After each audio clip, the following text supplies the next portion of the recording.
আসসালামু আলাইকুম, welcome to page Fatema's kitchen. আজ আমি আপনাদের সাথে একটি তেহারি রান্নার রেসিপি শেয়ার করব। প্রথমে আমি একটা প্রেশার কুকারে, অবশ্য গোস্তটা একটু তাড়াতাড়ি হওয়ার জন্য আমি প্রেশার কুকারে রান্নাটা করব। এখন আমি কিছু পেঁয়াজ প্রথমে দিয়ে দিব।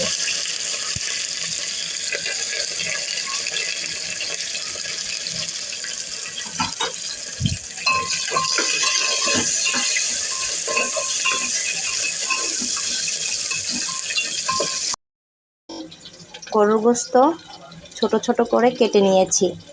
এরপরে নিয়েছি আদা রসুন, আর আমি কিছু পেঁয়াজ কেটেছিলাম বেশি করে।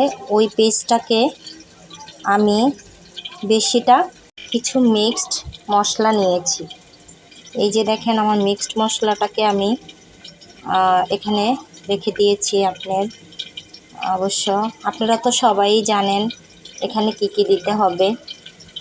আমি ওই উপকরণগুলো দিয়েছি। এখানে দিয়েছি অবশ্য গরম মশলা, দারচিনি এবং এলাচ, এরপর তেজপাতা, ধনের ফাঁকি, জিরার ফাঁকি, আর কিছু রেডি করা মশলা। এরপরে আমি পেস্টটাকে যখন বাদামি কালার হবে, আমার রেসিপিটা করতে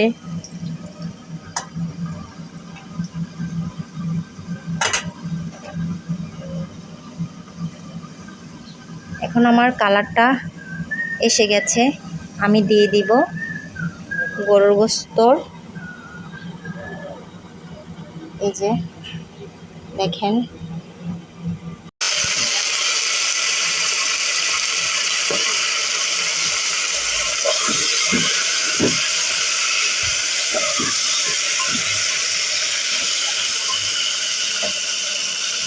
দিয়ে দিব আদা রসুন বাটা,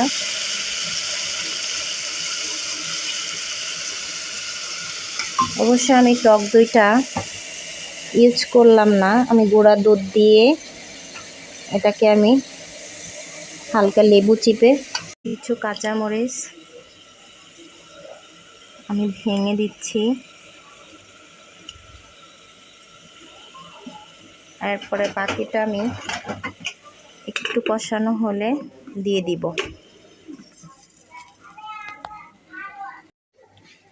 এখন আমি কিছুক্ষণের জন্য এটাকে উঠিয়ে নেড়ে দিব, আর বাকি মশলাগুলো দিয়ে দিব।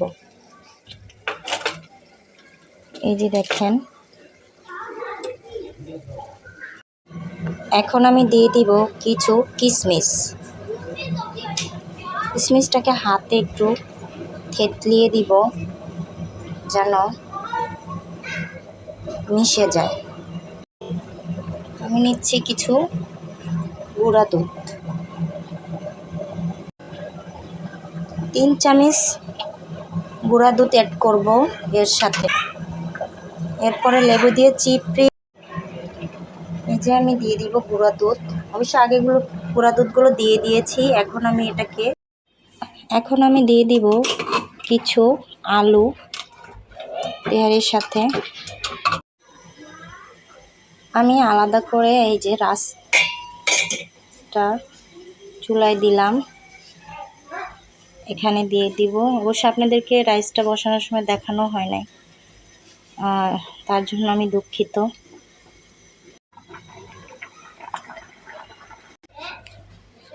এখন আমি দিয়ে দিব গোস্তগুলা।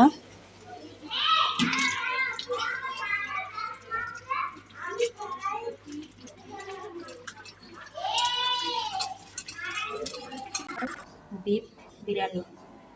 এখন আমি কিছু, এই যে দেখেন, বিফ তেহারি রেডি। এখন আমি সার্ভ করতেছি। দেখুন কত ঝরঝরা